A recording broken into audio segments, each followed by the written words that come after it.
Bonjour à tous, une vidéo de présentation pour me présenter, vous présenter la chaîne et vous parler du yoga que l'on a pratiqué ensemble.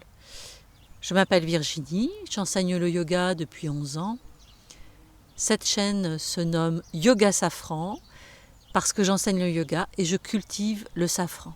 Aucun mystère sur le sujet. Je vous propose des cours de yoga. J'ai commencé cette chaîne en pensant, par ces temps de confinement, aux élèves pour leur proposer des cours qui soient à leur disposition. Je suis bien consciente qu'il y a un autre public que les gens que je connais qui vient voir les vidéos. Il y a des gens qui sont sans doute accompagnés par d'autres professeurs, c'est très bien, et peut-être des gens qui sont des grands débutants. Alors c'est surtout à eux que je souhaite m'adresser et à tous les pratiquants qui suivront ces vidéos, en vous rappelant qu'après le confinement, ça va arriver, très vite je l'espère, il est préférable de pratiquer le yoga accompagné par un professeur, quelle que soit la lignée dans laquelle on travaille. Parce que, accompagné par quelqu'un, vous vivrez le yoga dans l'instant. Et le yoga, c'est ça, l'instant, ici et maintenant. Et puis le professeur pourra vous donner des indications adaptées à l'instant, à votre corps, à votre pratique. Bon, ceci étant dit, il y a des gens pour diverses raisons, les circonstances actuelles exceptionnelles, mais aussi d'autres raisons font qu'ils ne peuvent pas se déplacer ou avoir accès à des cours particuliers. Dans ces cas-là, c'est vous-même qui vous accompagnerez dans le cours. Je vous conseille de ne pas vous attacher à l'image de ces vidéos. J'ai choisi de faire des vidéos parce que pour certains, ça permet de voir le placement des pieds, des mains. Mais en règle générale, attachez-vous plutôt juste au son, à l'accompagnement voix. Cependant, on ne peut pas tout dire. On ne peut pas tout préciser à la voix, donc des fois peut-être vous aurez besoin de regarder pour vous assurer que la posture que vous faites est la bonne, etc. D'autres choses, quel yoga on pratique?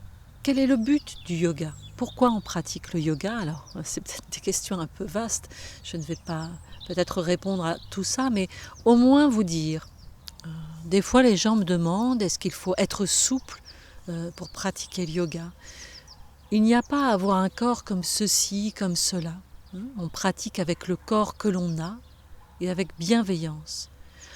Dans le yoga, il s'agit plus que de correspondre. Il ne s'agit pas de correspondre à une image, d'une posture.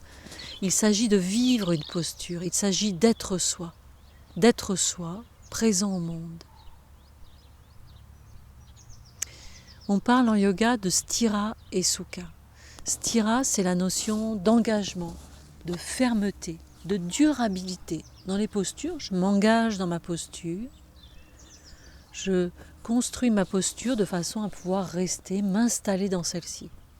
Et dans le même temps, je suis dans Sukha. Sukha, c'est la notion de bien-être, d'amplitude, de douceur. Le contraire de la souffrance.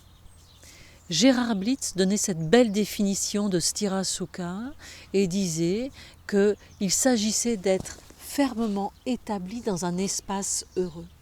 On tend vers être fermement établi dans un espace heureux. Un mot sur le souffle, en particulier pour les grands débutants. Les cours que je propose sont accessibles physiquement à tous, ou presque, sauf bien sûr cas spécifiques de genoux très sensibles, mais ceux qui me connaissent savent comment adapter. Cependant, pour le souffle, il y a des exercices qui s'adressent à des gens qui pratiquent déjà. Donc sentez-vous très libre. Si les indications de souffle vous gênent, ne les suivez pas. Le pranayama en yoga arrive après les asanas, les postures. Et si vous n'êtes pas prêt à ça, soyez indulgent avec vous-même. Laissez filer ces indications, ça viendra plus tard, simplement, quand vous serez prêt. Voilà, je pense que je vous ai dit à peu près ce que je souhaitais. Alors très bonne pratique à tous et à bientôt, j'espère.